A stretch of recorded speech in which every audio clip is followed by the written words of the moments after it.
শাশুড়িকে মা না বললে কি গুনাহ হবে? মহিলাদের নামাজরত অবস্থা যদি আজান হয় তাহলে কি নামাজ পড়া চালু রাখা যাবে? নতুন করে বসবাস করার আগে মিলাদ পড়ানো জায়েজ কিনা? গোসলখানা ও টয়লেট একসাথে থাকলে ওযু করলে হবে কিনা? গর্ভকালীন কোন আমল করলে নরমাল ডেলিভারি হবে? বাথরুমে কাপড় কাচার সময় বিসমিল্লাহ বলা যাবে কিনা? চেইনওয়ালা ঘড়ি পরে নামাজ পড়া কি নাজায়েজ জানালে উপকৃত হব। গোসলের পরে ভেজা চুল গামছা দিয়ে বেঁধে নামাজ আদায় করলে কি নামাজ হবে? আমি একজনের কাছে শুনেছি এরকম করলে নামাজ হবে না, এই বিষয়ে কিছু বলেন। আমি আমার মৃত পিতার নামে যাই সদকা করি তার সওয়াব কি আমিও পাবো? আমার মেয়ের পেটে থাকা অবস্থায় মুখে একটি দাঁত উঠেছে, এটি কোনো ভালো লক্ষণ নাকি খারাপ লক্ষণ? স্বামীর হুকুম ছাড়া বাবার বাড়ি যাওয়া যাবে কিনা? নিকট আত্মীয় যারা সুদ খায় তাদের বাড়িতে বেড়াতে যাওয়া যাবে এবং খাওয়া দাওয়া করা যাবে? চলুন তাহলে আমরা প্রশ্নোত্তর আলোকিত ভুবনে প্রবেশ করি। আপনি ফরহাদ হোসেন আপনি লিখেছেন, বাথরুমে কাপড় কাচার সময় বিসমিল্লাহ বলা যাবে কিনা?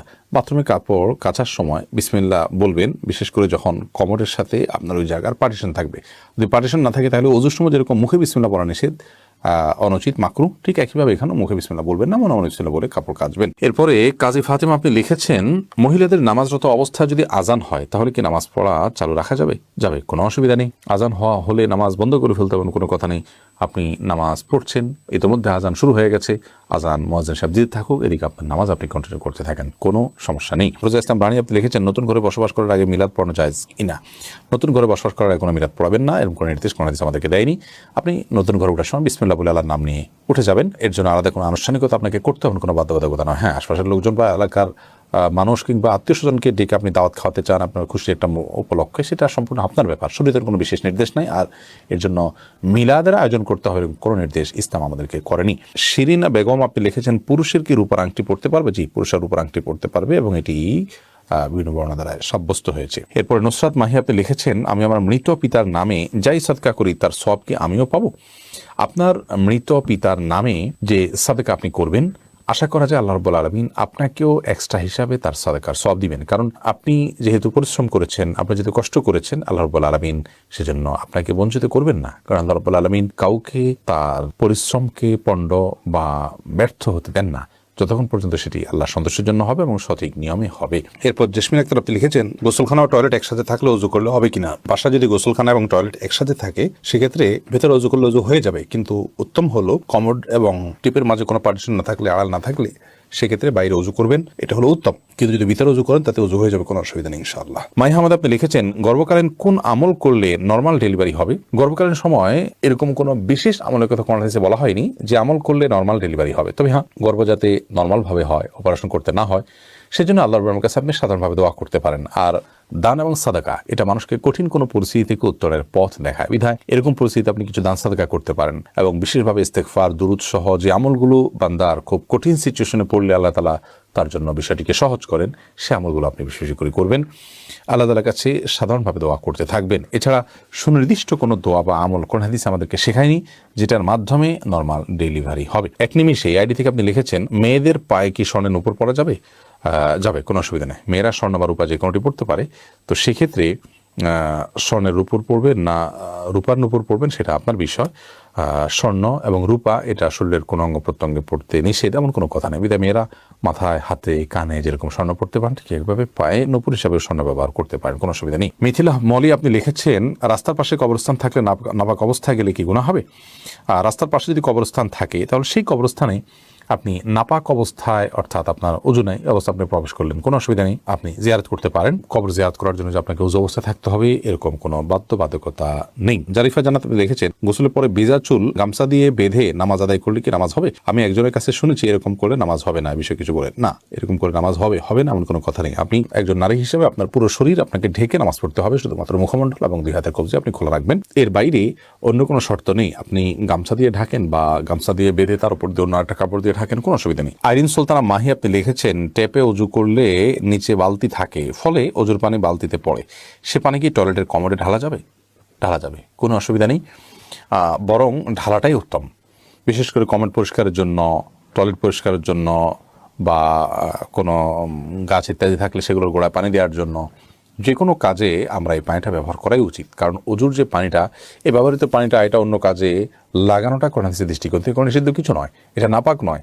আর এটা আমরা হয়তো এটার মাধ্যমে পবিত্রতা অর্জন করতে পারবো না, কিন্তু অন্য যে কোনো কাজে আমরা ব্যবহার করতে পারবো। ধরুন কমোড পরিষ্কার করা কিংবা বাথরুমের ভেতরের অংশ পরিষ্কার করার জন্য পানি ঢালতে পারি, কোনো অসুবিধা নেই, কারণ এই পানিটা নাপাক নয়। সৈয়দ আবু হায়দার আপনি লিখেছেন, চেইনওয়ালা ঘড়ি পরে নামাজ পড়া কি নাজায়েজ, জানালে উপকৃত হব। না, চেইনওয়ালা ঘড়ি পরে নামাজ পড়লে যেটা নাজায়েজ হবে এমন কোনো কথা নেই। কাজল আইডি থেকে আপনি লিখেছেন, উজু করার পরে কি আয়নায় মুখ দেখলে উজু ভেঙে যাবে? না, কোনো অসুবিধা নেই, উজু ভাঙবে না। তো আমির হামজা আপনি ইউটিউব চ্যানেলে আমাদের প্রশ্ন করেছেন, আমার মেয়ের পেটে থাকা অবস্থায় মুখে একটি দাঁত উঠেছে, এটি কোনো ভালো লক্ষণ নাকি খারাপ লক্ষণ? সন্তান গর্ভে থাকা অবস্থায় যদি মুখে দাঁত উঠে সেটা কোনো খারাপ বা ভালো লক্ষণ নয়। এটার ডাক্তারি কোনো ব্যাখ্যা আছে কিনা সে ব্যাখ্যা আপনি জানার চেষ্টা করবেন। এর বাইরে এটাকে অন্তত কুলক্ষণ মনে করার কোনো সুযোগ নেই, কারণ ইসলাম আসলে কোনো কুলক্ষণে বিশ্বাস করে না। সাবির ইয়াসমিন জানাত আপনি লিখেছেন, স্বামীর হুকুম ছাড়া বাবার বাড়ি যাওয়া যাবে কিনা?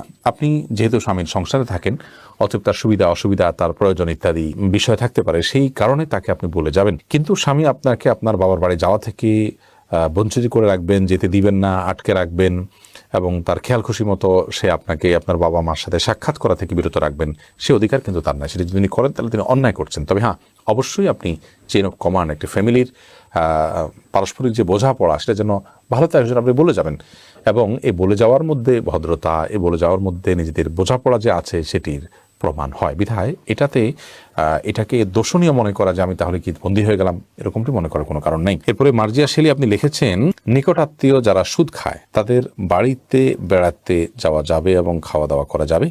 নিকট আত্মীয় যারা সুদের সাথে জড়িত তারা তো হারামের সাথে লিপ্ত, আল্লাহ তাআলা মাফ করুন। এই সুদের সাথে জড়িত হলে, হারামের সাথে যদি লিপ্ত থাকে, তাদের উপার্জন শুধুই হারাম হয়, তাহলে সেক্ষেত্রে তাদের বাড়িতে আপনি যেতে পারেন, কিন্তু তাদের খাওয়া দাওয়াটাকে কৌশল আপনি অ্যাভয়েড করবেন। আর যদি তাদের অন্যান্য হালাল উপার্জনও থাকে, তাহলে সেক্ষেত্রে হালাল উপার্জনের পরিমাণ বেশি থাকলে আপনি সেখানে খেতে পারেন। আর যদি হারাম উপার্জন পরিমাণ বেশি থাকে, হালাল উপার্জন পরিমাণ কম থাকে, তাহলে খাবেন না। আর যদি তিনি সুনির্দিষ্ট করে হালাল উপার্জন থেকেই দিয়েছেন, আপনি জানেন, তাহলে সেক্ষেত্রে সেটা অবশ্যই খেতে পারেন। আমি আবুল কালাম আপনি লিখেছেন, মহর পরিশোধের আগে স্ত্রী যদি মারা যায় তখন স্বামী কিভাবে মহর পরিশোধ করবে? তার পক্ষ থেকে দান সদকা করে দিবেন, কিন্তু উচিত হলো জীবদ্দশাতেই মহর পরিশোধ করা। শরীফ শাহরি আপনি লিখেছেন, অজু ছাড়া কি জিকির করা যাবে? যাবে, জিকির করার জন্য অজু করা শর্ত নয়। আয়েশা সিদ্দিকা আপনি ইসলামের প্রশ্নোত্তর পেজে প্রশ্ন করেছেন, মহিলাদের জন্য সব জায়গায় নামাজের ব্যবস্থা থাকে না, অনেক সময় এই কারণে নামাজ কাজা হয়ে যায়, এই জন্য কি বাড়ি থেকে বের হওয়ার আগে অগ্রিম নামাজ পড়ে বের হতে পারবো? না, অগ্রিম নামাজ পড়ার কোনো সুযোগ নেই। নামাজ ওয়াক্ত মতো পড়তে হবে। ইন্না সলাতা কানাত আলাল মুমিনিনা কিতাবাম মাওকুতা, নিশ্চয়ই নামাজ ইমানদারদের জন্য নির্দিষ্ট সময় পড়াটা আবশ্যক করা হয়েছে, বিধায় সময় মতো আপনাকে নামাজ পড়তে হবে। বাড়ি থেকে বের হওয়ার আগে আপনাকে অগ্রিম নামাজ পড়ার কোনো সুযোগ নেই। তবে হ্যাঁ, যেখানে যাচ্ছেন সেখানে নামাজের ব্যবস্থা যদি না থাকে, আপনি ব্যবস্থা করে নেবেন। প্রয়োজনে রাস্তার এক পাশে দাঁড়িয়ে যাবেন, কোনো একটা ফাঁক ফোকর আপনি দাঁড়িয়ে যাবেন, কিন্তু আপনাকে অবশ্যই নামাজ পড়তে হবে সময় মতো। এরপরে কবির হোসেন আপনি লিখেছেন, শাশুড়িকে মা না বললে কি গুনাহ হবে যদি তিনি কষ্ট পান?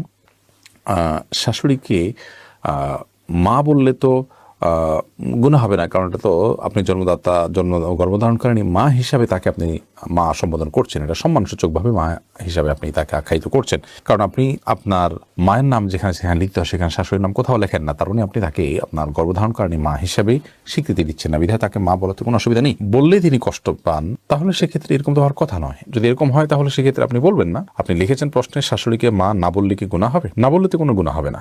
আপনি প্রশ্ন করার কথা যে মা বললে কি গুনাহ হবে কিনা, না বললে তো গুনার কিছু না। আপনি শাশুড়িকে আন্টি বলেন বা অন্য কিছু বলেন, তাতে কোনো অসুবিধা নেই।